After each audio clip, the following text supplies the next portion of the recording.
iniciamos com a passagem do Evangelho de Jesus e hoje trouxemos uma passagem que se encontra em Lucas, no capítulo 12, do versículo 1 ao versículo 2.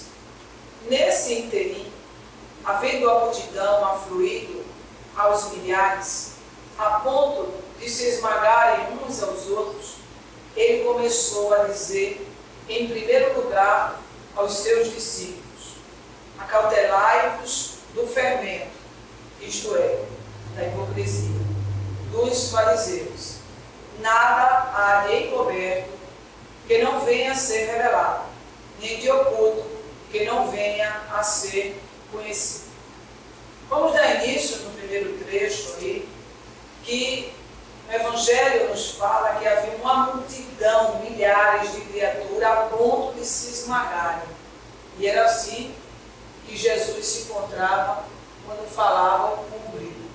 Milhares de pessoas iam ansiosas pela palavra que ele trazia para todos naquele momento. Então, entre aqueles que se encontravam ali, tinha os discípulos de Jesus. Os discípulos são aqueles que realmente estão acatando as suas palavras, são aqueles que o seguem, são aqueles que aceitam as suas lições de amor. Poderíamos diferenciar os discípulos dos apóstolos. Os apóstolos são aqueles que foram convidados por Jesus, os 12 apóstolos, para estarem mais perto de Jesus, mas também poderiam ser chamados de discípulos. Mas poderíamos fazer essa diferenciação até para entender melhor.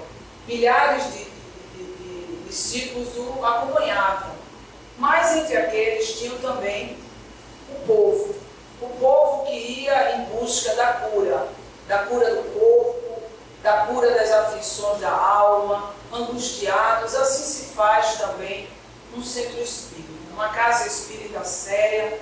A espiritualidade, ela recolhe espíritos necessitados, ansiosos, de paz, de angústia. Por quê? Milhares de criaturas voltam ao mundo dos espíritos sem a menor noção do que se passa com eles. Lá no livro dos Espíritos é falado que todos, nesse momento da passagem, passam por um momento de perturbação. Esse momento de perturbação é exatamente aquele momento em que a pessoa não sabe o que sucedeu consigo mesmo. Esse estado de perturbação, ele varia de indivíduo para indivíduo. Não é igual, o tempo de perturbação não é igual para todos. Então, muitos espíritos que viviam unicamente a vida material, eles perambulam pela terra, vivenciando o que viviam durante a vida carnal. A ambição, o egoísmo, o orgulho, a preocupação com os afazeres domésticos, a preocupação com a família. Então, ele vai exatamente para onde se encontra o seu coração. E esses espíritos não têm a menor noção da realidade espiritual. Por isso, que uma das condições de variação da chegada do mundo dos espíritos, o que vai mais influir é o estado moral do indivíduo. Mas uma das variações é o conhecimento do espiritismo. A pessoa que traz o conhecimento do espiritismo, ela vai perceber que alguma coisa está errada. Ela vai se aperceber disso. Então, esse conhecimento já também é uma facilidade à modificação desse estado de perturbação. Por que eu estou falando disso?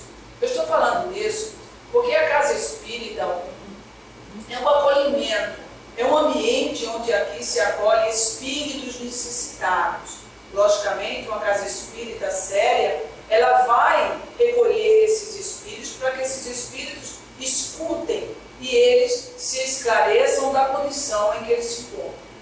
Entendeu? É um conjunto. Nós não estamos trabalhando sozinhos, Jesus está conosco.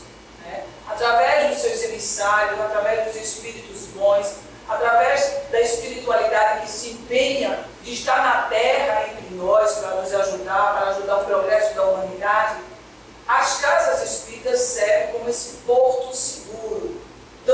Então, a gente pode realmente perceber que uma casa espírita séria tem a presença de Jesus. E ali, espíritos necessitados são trazidos, são recolhidos para alimentar em sua alma, em seus corações, a paz, a tranquilidade, para que eles possam despertar a realidade espiritual.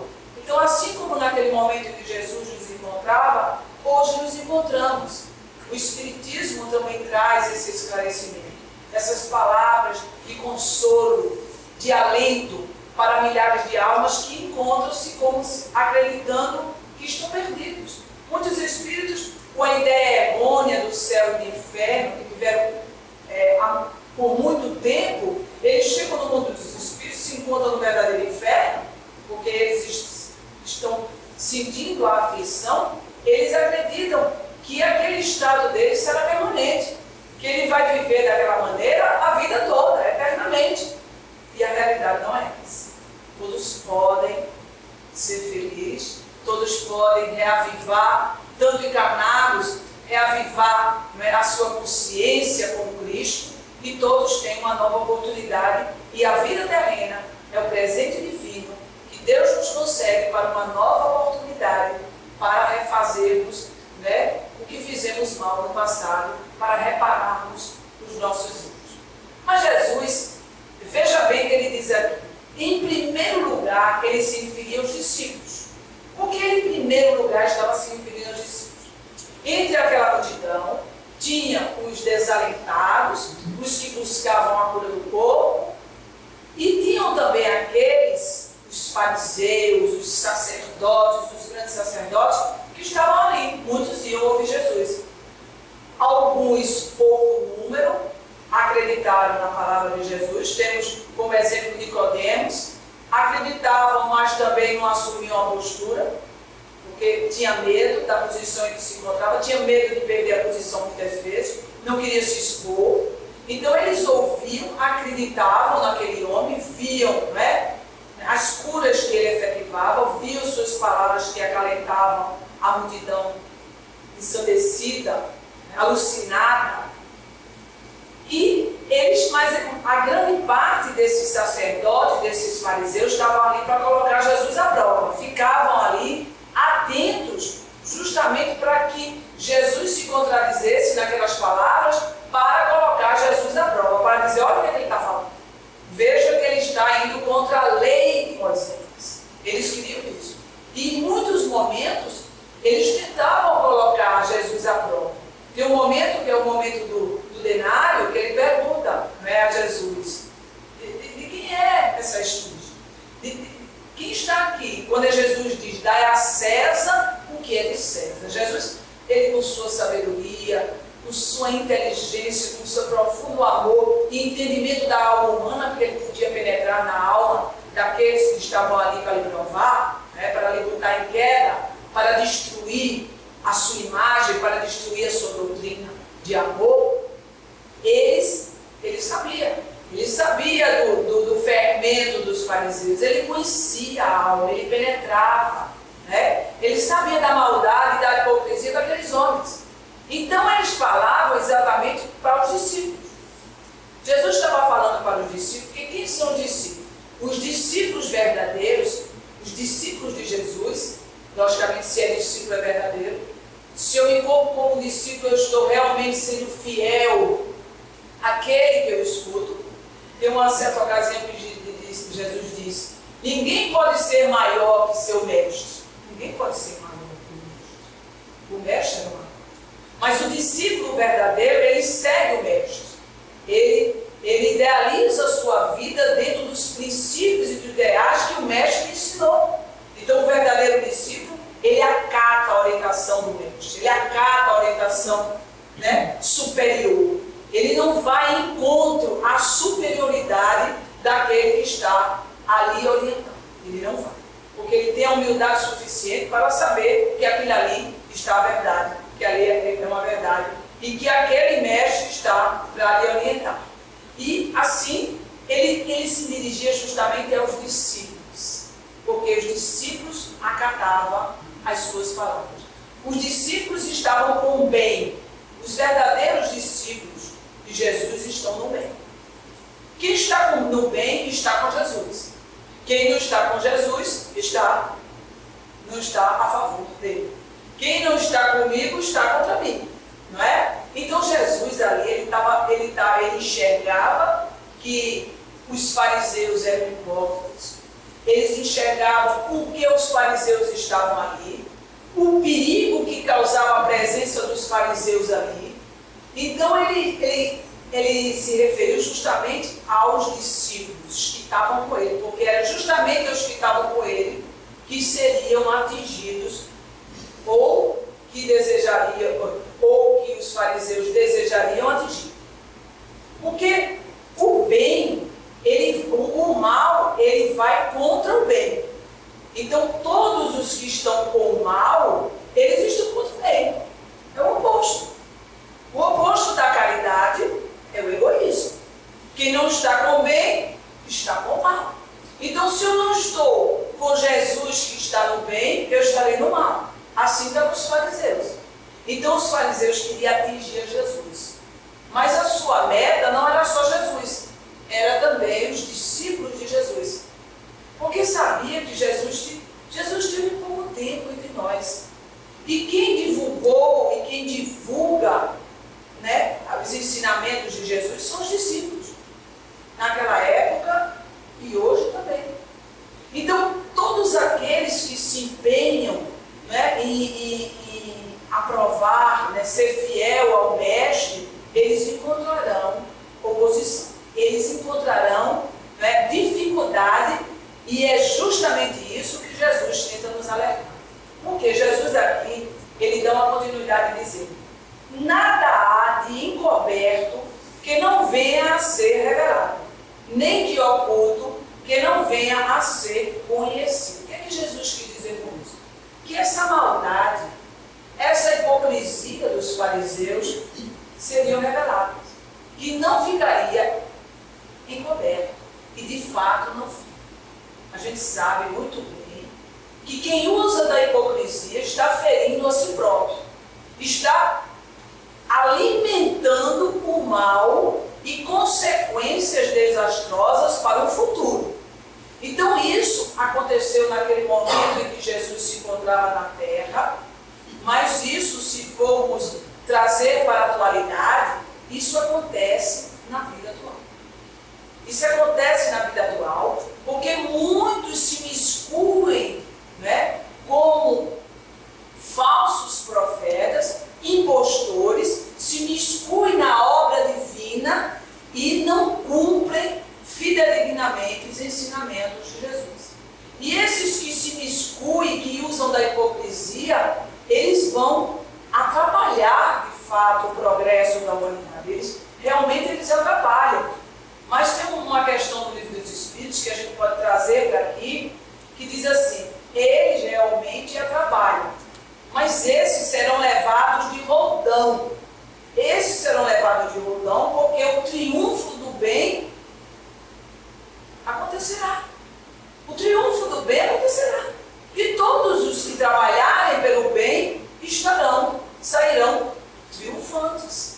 Sairão com a consciência tranquila. Por quê? Porque tem a consciência que está com bem.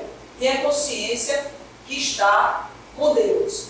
E o que é que nos impede, muitas vezes, de a gente não estar com Deus? O que é que faz com que a gente realmente esconda, né? Esconda as nossas mazelas, esconda os nossos defeitos, tente camuflar uma situação que na realidade não camufla, porque o bem conhece o mal, o bem conhece o mal. Estamos aqui, gente, diante da espiritualidade superior. Estamos aqui sob a proteção do alto. Os bons espíritos, os espíritos superiores, eles podem penetrar em nossos corações. Kardec falando sobre isso, me parece que era Gênesis, eu não sei bem, que eles podem ler como um livro, como se estivesse lendo um livro. Então eles podem ler os nossos pensamentos, os nossos sentimentos, se nós temos a capacidade, como seres sensíveis, de sentirmos as emoções, os sentimentos, os fluidos, né, emanados de uma outra pessoa, de um espírito desencarnado ou de um espírito desencarnado, que dirá os espíritos que já estão desvencilhados dos seus corpos carnais. Então eles nos conhecem. Aí O que queremos esconder para nós? Estamos escondendo de quem a nossa maldade? Estamos fingindo o quê?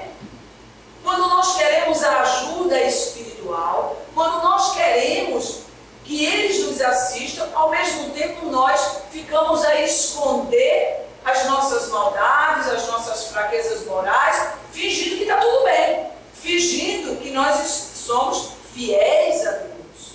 Aí o que aconteceu na minha vida? Aconteceu nas nossas vidas o seguinte, que a coisa vai desandar, né? Porque quando nós usamos como esses fariseus da hipocrisia em nossas vidas, nós atraímos espíritos hipócritas, espíritos que trazem esse mesmo teor de vibração, que os fariseus trazem, que mentem, que mistificam, que nós saiamos da presa deles. Eles querem nos emaranhar nas vibrações de dor, de sofrimento, de loucura, de decepção, de insegurança, de uma série de sentimentos negativos. E o que acontece? Esses espíritos estão com os olhos muito voltados para o lado religioso. E o espiritismo, gente, o espiritismo é luz na face da humanidade. E o espiritismo é muito, muito visado por esses espíritos. Então, todo aquele que quer servir com fidelidade a Jesus dentro do espiritismo será muito mal olhado por esses espíritos. E aí o que acontece? Quando eu me junto com minha hipocrisia, querendo enganar minhas falsidades, meus fingimentos, eu querendo enganar os meus defeitos perante a sociedade religiosa que eu convivo, perante aqueles que eu convivo em família, perante o meu trabalho, eu quero ter uma postura que na realidade não condiz com os meus sentimentos, né? Porque eu poderia desmascarar os meus sentimentos, porque o que eu sinto é o que importa. O que eu sinto não é o que eu falo que importa, é o que eu sinto. Se eu estou falando algo que eu não estou sentindo, eu estou sendo hipócrita. Eu estou indo em contra, então tem algo errado comigo. Porque eu estou sentindo uma frieza de coração e estou dizendo outra coisa. Então eu preciso prestar atenção, porque esses espíritos hipócritas podem estar comigo. Mas eu não quero mostrar que eu estou com eles, justamente porque eu estou enganando, porque eu estou sendo hipócrita. Então eu estou me assemelhando a eles. Aí eu estou contra o bem. Aí eu não me dou conta que eles não vão me engrandecer. Eles vão ter hipocrisia como os fariseus usavam. Então hoje é muito grave, a gente precisa falar sobre isso. Hoje é muito grave porque hoje estamos vivendo um momento de turbulência na Terra. E no Evangelho, segundo o Espiritismo, é falado muito claro sobre isso, e Jesus fala com isso, que nesses tempos, nesses finais de tempos, apareceriam muitos falsos profetas. Quando Jesus fala desses falsos profetas, ele não fala só na condição de enganado. Ele fala também dos desengaнаdos. E os desengaнаdos estão muito atuantes nesse momento da Terra, porque eles querem falsear a verdade. Eles querem investir com toda a força contra essa verdade. Como o Espiritismo é uma verdade, eles vão muito pesado dentro do movimento espírita. O movimento espírita é feito pelos homens. Homens hipócritas, homens vaidosos, homens orgulhosos que têm a pretensão de ser maior, né, do que Deus, do que Jesus, do que a espiritualidade superior. Não se dá conta, né, do ridículo que causa, né, e do impacto negativo que causa ao próprio Espiritismo, porque o Espiritismo vai triunfar, o Espiritismo é luz, nós precisamos do Espiritismo, né? Não queremos ser gurus, não queremos ser mestres de ninguém, porque não somos isso, estamos no mesmo patamar, ou somos fiéis ao Cristo ou não somos, logicamente a diferença entre nós é essa, ou estamos no bem ou estamos no mal. E para ser fiel a Jesus, precisamos arrancar a máscara, né? A máscara que nós guardamos, né? E que nós não emitimos o que está no nosso coração. Se eu estou sentindo algo ruim, porque eu não busco, porque eu não falo, porque eu não desmascaro, porque eu não busco realmente a verdade, porque eu não procuro essa verdade dentro de mim, porque eu tento concordar com o erro, né? Porque eu tento a todo custo enganar as pessoas de bem, porque quando eu estou tentando enganar uma pessoa de bem, eu estou ficando com mal. Eu estou dizendo a essa pessoa de bem que eu não confio nela, porque ela não está com Cristo, e que eu estou muito bem. Mas a pessoa sabe quando não está bem. As pessoas sabem quando não está bem. As pessoas, elas tentam justificativas, são justificativas atrás de justificativas para camuflar os seus erros. Nós ficamos dizendo assim, não é, porque na realidade não é isso que a gente queria, mas é isso que a gente está sentindo. Se é isso que a gente está sentindo, é o que é real. O que é real que a gente está sentindo. Então vamos dar um exemplo que ocorre nas casas religiosas, são obsessões muitas vezes coletivas, que aconteça uma situação como essa dentro da nossa família, dentro da nossa coletividade, e nós adentraram malfeitores, e o dono da casa nota que entrou um malfeitor. Aquele malfeitor vai fazer mal às suas filhas, vai fazer mal à sua companheira, vai fazer mal a todo mundo, porque os malfeitores sempre fazem mal. Esses espíritos malfeitores, eles fazem mal a todo mundo, inclusive, principalmente ao dono da casa, que finge que não veio. E vamos dizer que esses malfeitores digam a ele, cala a boca, não fala nada. Ele, com medo de dizer que a princípio apoiou o malfeitor, porque a princípio a gente apoia, não é? Vamos supor que ele enganou, a princípio ele enganou, ele caiu, mas seria mais sincero que esse dono da casa percebesse, né? Fosse humilde de coração, reconhecesse que caiu na presa desse que tentou enganar. Por quê? Porque nós ficamos sustentando o mal para sempre conosco. Para sempre não, porque um dia ele vai ser revelado. Mas a gente quer sustentar porque é um orgulho, a gente não quer dizer que a princípio nós aceitamos o mal. Aí a gente continua com o mal. Aí o dono da casa não quer dizer que foi enganado, não quer dizer que aprovou os erros do malfeitor. Aí diz, eu não vou dizer, porque senão a minha companheira vai saber que eu fiz coisa errada. Minhas filhas também vão saber que eu fiz coisa errada, então eu vou me calar. Aí, nós nos calando, o que acontece? O malfeitor vai tomar conta da nossa casa e vai fazer o que bem quer com nossas filhas. A gente vai ser o quê? Cúmplice. Cúmplice. Assim acontecem as obsessões dentro das casas religiosas. As pessoas não querem dizer as imundícies que fizeram, né? A sua vaidade, o seu orgulho, falar mais alto, não quer ser humilde de coração e reconhecer que a gente errou, que a gente é falho. Porque não somos falhos, nós somos imperfeitos. Seria tão simples sermos, né, compreensivos conosco mesmo, reconhecermos as nossas fraquezas morais e sair do mal. Mas o que nos impede de sair do mal é justamente o orgulho. A gente não quer admitir que um dia a gente apoiou o mal. E todos nós um dia apoiamos o mal. Todos nós. Porque se nós não tivéssemos apoiado o mal, não estávamos aqui na Terra. Hoje da última hora. Está na última hora e a gente não quer trabalhar. A gente quer atrapalhar, não é? Muitos ficam querendo ser, né? E quando a pretensão é tão grande que tem pessoas assim que fundem uma instituição espírita, por exemplo, fundem. Eu sou fundador, nós somos fundadores de uma casa espírita. Por isso dizer o seguinte, que muitas pessoas são afundadores de casas espíritas. Porque traz o emblema do orgulho, da vaidade, da pretensão de ser o que não é. Né? Nós não somos criadores de nada, nós não somos fundadores de nada. Nós somos espíritos indébitos com a lei divina. E o Espiritismo nos serve para nos engrandecer a alma. Se nós não nos moralizarmos com o Espiritismo, o que será de nós? O que será de nós? Uma oportunidade abençoada que temos em nossas mãos. Então façamos o que Jesus nos convida a fazer, tirando as nossas máscaras, reconhecendo as nossas fraquezas morais, que seremos muito mais felizes. Isso eu tenho certeza absoluta. A sinceridade nos traz uma alegria profunda, alegria de sermos o que somos, e não termos medo de encontrarmos com ninguém em qualquer lugar, em toda parte, porque somos o que somos, da maneira que somos, e não teremos medo de sermos revelados, porque não guardamos a nossa consciência tranquila, não precisamos representar para ninguém. Então, é isso que é humildade, reconhecimento das nossas fraquezas, sabendo que podemos errar novamente, mas deveremos nos reerguer sempre.